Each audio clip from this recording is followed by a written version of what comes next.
Home style chilli idli பண்ண போகிறோம். அதுக்கு இட்லியை வந்து இந்த மாதிரி குட்டி குட்டி பீசஸாக சாப் பண்ணி வச்சுருக்கேன். இப்போது ஃபஸ்ட்டு இட்லியை நல்லா ஃப்ரை பண்ணி எடுத்துடலாம். ஹை ஃப்ளேமில் வச்சு டக்கு டக்குன்ட்டு கோல்டன் ஃப்ரை பண்ணி இந்த மாதிரி எடுத்து வச்சிடணும். ஓகேங்களா? நான் இப்போது ஒரு 5 இட்லிஸ் எடுத்துருக்கேன். Medium size 5 idli.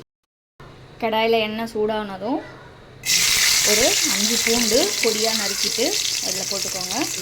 அப்புறம் முதல்ல அந்த பூண்டு ஃப்ரை ஆகட்டும்.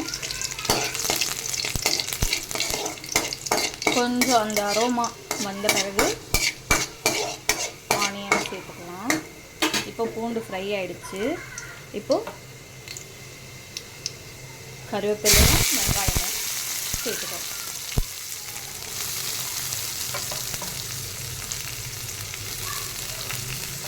இது ஒரு பெரிய வெங்காயம். இதெல்லாம் நல்லா நான் சாப் பண்ணி சேர்த்துருக்கேன். இது நல்லா வதங்கணும் வெங்காயம். அப்போ தான் நல்லா டேஸ்ட்டாக இருக்கும்.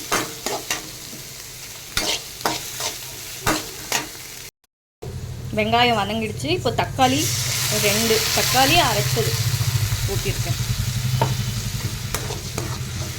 தக்காளி கொஞ்சம் பச்சை வாசனை போகிற வரைக்கும் வதக்கிட்டு தேவையான அளவுக்கு தண்ணி ஊற்றிக்க போகிறோம். தக்காளி கொதிக்குது. இதில் தேவையான அளவுக்கு உப்பு சேர்த்துக்க போகிறோம்.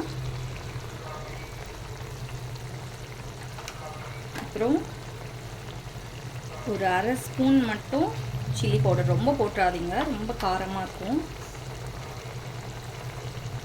1 ஸ்பூன் தனியா பவுடர், ஒரு 1/4 ஸ்பூன் சீரக பவுடர்,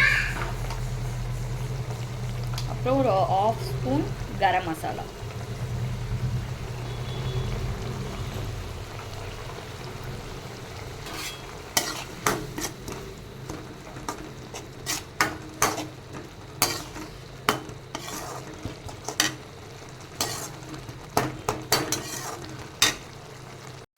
இந்த மசாலாலாம் பச்சை வாசனை போகிறதுக்காக இதில் கொஞ்சோண்டு தண்ணி விட்டு கொதிக்க விட போகிறோம்.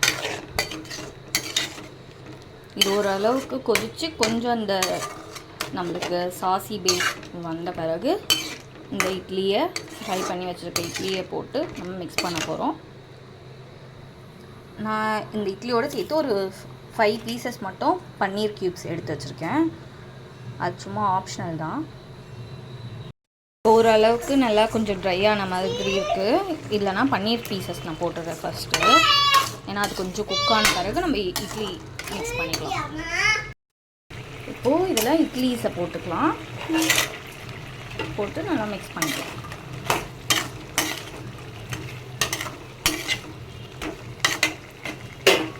கொத்தமல்லி போட்டுக்கலாம் கொஞ்சமாக. இப்போ இது ட்ரை ஆகிற வரைக்கும் நல்லா மிக்ஸ் பண்ணி விடுங்க. அதுவே இட்லி நல்லா அப்சர்வ் பண்ணிக்கும்.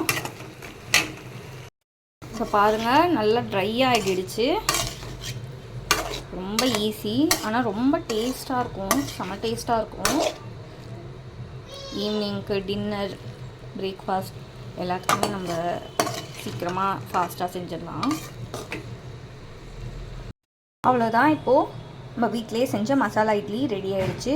இது உண்மையிலே ரொம்ப டேஸ்ட்டாக இருக்கும். ட்ரை பண்ணி பாருங்கள். தேங்க்யூ.